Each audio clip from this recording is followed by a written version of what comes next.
Okay, so this embossing folder does look very simple, but it is so detailed. It literally does all the hard work for you, and when you pair it with a coordinating stencil, it's absolute magic. Hello crafty friends, I'm Revati and welcome back to my crafty space. Today I'll be creating a very clean and simple Eid card that is packed with gorgeous texture and elegant details using a stunning embossing folder and stencil combo from Altenew.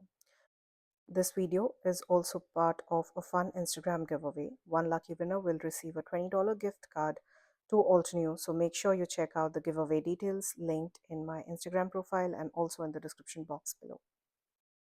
As always, I'll be listing and linking all the supplies that I used in today's video in the description box below. For today's card, I'll be using this Happy Eid Arabic Calligraphy Embossing Folder and Stencil Set, and I'll be pairing it with a simple sentiment from the Eid Wishes stamp and die set. Now, I absolutely love this particular stamp set because the fonts on that Happy Eid and Eid Mubarak sentiments are just so elegant and beautiful. And you know how excited I get when there are coordinating dies included. But since the background already features the Happy Eid calligraphy throughout the design, I decided to keep the sentiment a little more subtle and clean by using just a simple sentiment strip instead of the larger die cut greetings. We'll start by embossing this absolutely gorgeous design onto an A2 size card panel. Now, since I wanted this card to feel very clean and simple and elegant, I decided to use white cardstock. But the ink swipe technique that I'll be sharing today would also look beautiful on colored cardstocks as well. And honestly, I'm such a huge fan of Altenew's 3D embossing folder because the amount of detail you get is just incredible. Now, to achieve that deep, crisp impression, I usually use my Sizzix Big Shot machine with these 3D embossing folders with my usual embossing sandwich. Now, I start with a base plate followed by the thin adapter plate. Then we have the embossing folder with the cardstock inside, and finally, it is topped with a clear plastic plate. You can definitely play around with the sandwich combinations on your own die cutting machine, but this setup is what consistently works best for me and gives me the most detailed impression.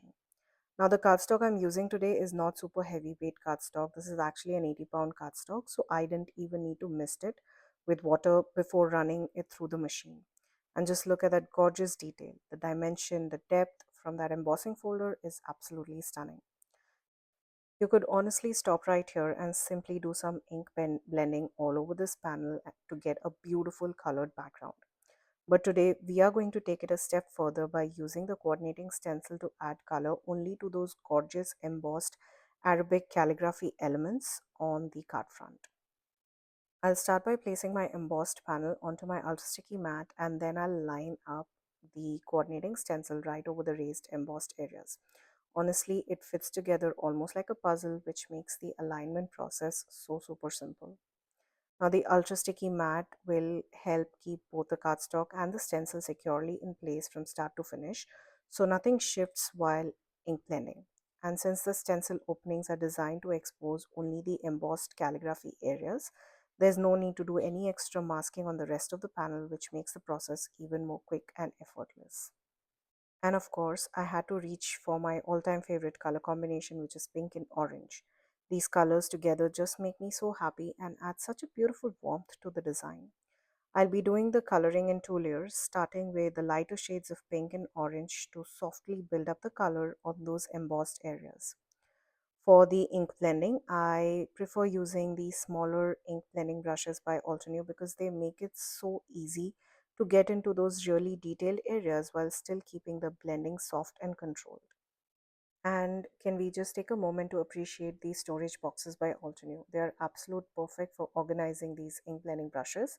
I also have another one that holds my smaller tapes, tiny crafting accessories, and even some of my mini ink cubes, which honestly makes crafting so much more convenient and organized. Well, coming back to our card, I'm using two beautiful shades for today's blend. The first one is Cotton Candy, and then we have Peachy Keen. I started with Cotton Candy, which is that beautiful pink on the top half of the panel, and then blended Peachy Keen orange onto the lower half. Right in the center, you'll start to see that gorgeous seamless blend where the two colors melt beautifully into each other. Now, even though the cardstock and the stencil are securely stuck to the ultra sticky mat, some portions of the stencil design are very delicate and can shift a little while ink blending. So, whenever you're working around those finer details, I definitely recommend holding the area down either with your finger, a reverse tweezer, or even a pickup tool. That little extra support really helps prevent any ink from getting into areas outside the embossed design because we want all that beautiful color to stay only on those raised calligraphy sections. I did go back and forth with the inks a few times, slowly building up the layers until I was happy with the overall intensity and blend across the entire panel. Taking those extra moments really helps create a smoother transition between the colors and makes the embossed details stand out even more beautifully. Now, apart from pink and orange, another color combination that I absolutely love is blue and teal. And honestly, well, yellow blended into orange also looks absolutely stunning, especially for bright and cheerful cards like this. I would love to know what's your favorite color combination to use on your cards. Let me know down in the comments below because I'm always looking for new and unique color pairings to try out in the future projects. Once I was done with the first round of ink blending, I carefully peeled away the stencil, but I actually left the panel attached to my ultra sticky mat because we are going in for a second layer of color. This time I'm using the darker shades of both the colors to really add depth and dimension to the embossed design. For the pink areas, I chose the coral red shade, and for the orange section, I'm using mandarin burst. Layering these deeper shades right over the previous blending helps create so much more contrast and really makes those beautiful embossed calligraphy details pop off the card front. The idea for the second layer was to gently swipe the ink pad directly over the raised embossed portions to really highlight all that beautiful detail.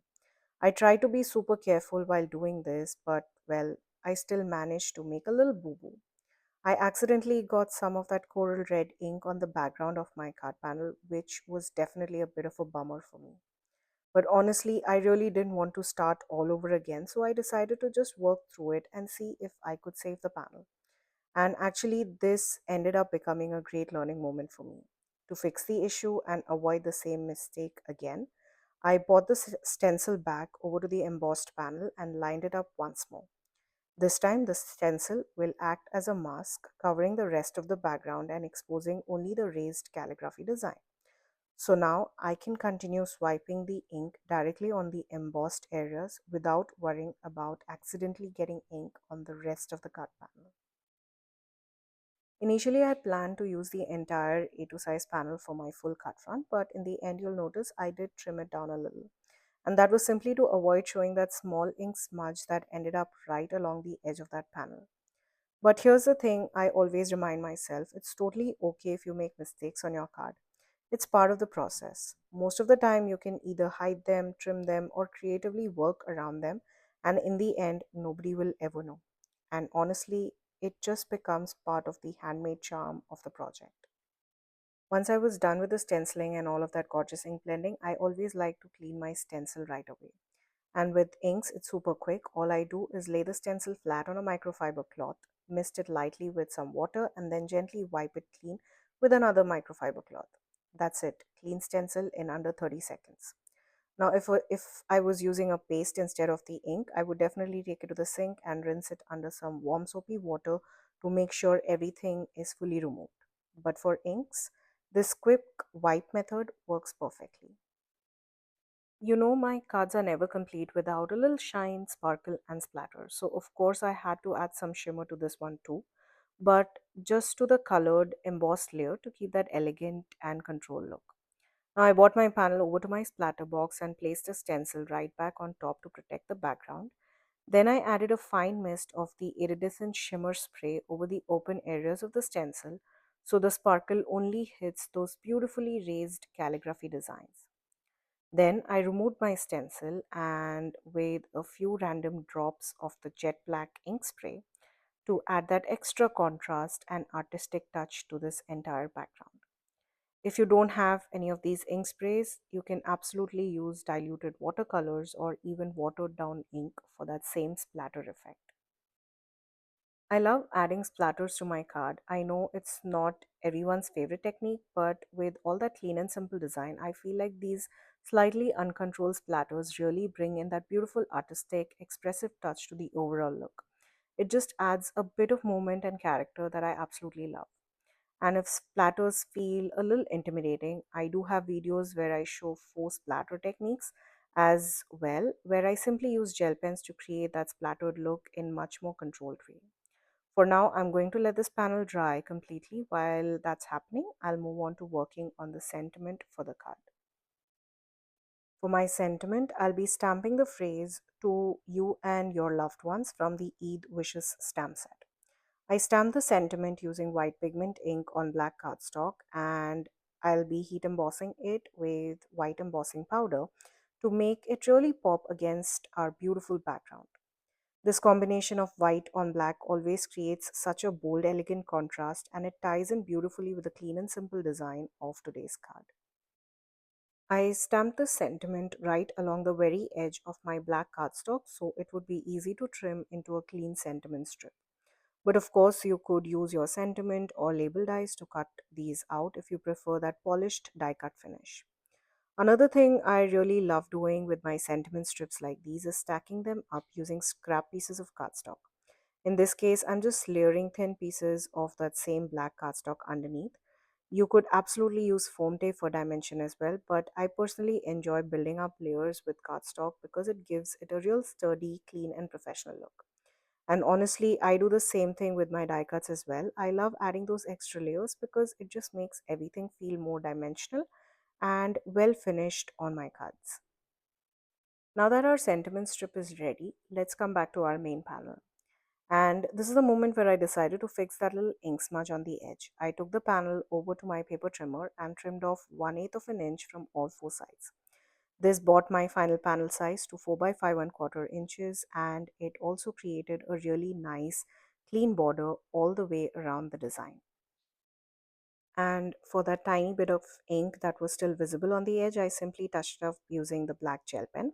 This is actually the same technique I use when creating faux splatters. Just a quick little fix that blends right in so everything looks intentional and polished. So that now all our components are ready, all we have to do is bring this card together. I started by adding foam tape to the back of my background panel to give it a bit of dimension, and then I adhered it onto a top folding note card. I chose a very light pink base so you can see that soft, beautiful hint of pink peeking through the borders. It just ties in perfectly with the color palette that we use today. Next, I used a little bit of liquid glue to adhere my sentiment strip in place, making sure it sits nicely as the focal point of our design. At this point, you could absolutely call this card finished, but of course, I wanted to add just a little bit of sparkle to the card front using some sequins. Now, I'll be using the clear iridescent Cellar sequin mix by Altenew. I like to store them in the small labeled containers that I got from Amazon, which makes it super easy for me to stay organized. Now, Altenew does have little containers where you can store these sequences, but this box works best for me. Now, this one is labeled CI for clear iridescent, followed by the sequence size number. We have 2, 3, 4, 5, 6, and 8. And then we have ALT in the brackets, which indicates Altenew as the brand. I also like to keep all of these sequin bits in the same original Ziploc style pouches that they come in because I find it much more easier to pour it out of the Ziploc instead of transferring everything into the box. That way, I can quickly access each mix without mess or waste. I like to take out the sizes I want for my card front and place them onto a little triangle tray. For this one, I'm using 3, 4, and 6 size. That way, I can see exactly what I'm working with and it keeps everything nicely separated so the different sizes don't mix together. Next, using a little bit of liquid glue, I started placing the sequins around the embossed design. Now, since this is a clear iridescent mix, it's a little hard to capture on camera, but in person, it catches the light beautifully and adds such a soft, elegant sparkle to the finished card. Once I'm done adding the sequins, cleanup is real simple. I just pour any of that unused sequins back into the original Ziploc pouches and then place them back into their label storage boxes. This way, everything stays organized, nothing gets wasted, and it's all ready to go for the future projects whenever I need that perfect bit of sparkle again. And there you have it, a beautifully finished card, super clean and simple, with a few little mistakes along the way that we were able to fix and work around, plus some new techniques we explored today. That's honestly one of my favorite parts of crafting. Nothing ever has to be perfect, and there's always a creative way to make things work. Don't forget to check out the description box below for all the giveaway details. I also have a complete list of all the supplies that I used for today's card, along with the entire May release from Altenew, linked there as well. Please note that all of those links are affiliate links, which means that if you shop using one of my links, I'll get a small commission at no cost to you guys. Also, make sure to check out my previous video where I shared some really fun ink blending and stencil techniques. Thank you again for joining me today. Until next time, stay safe.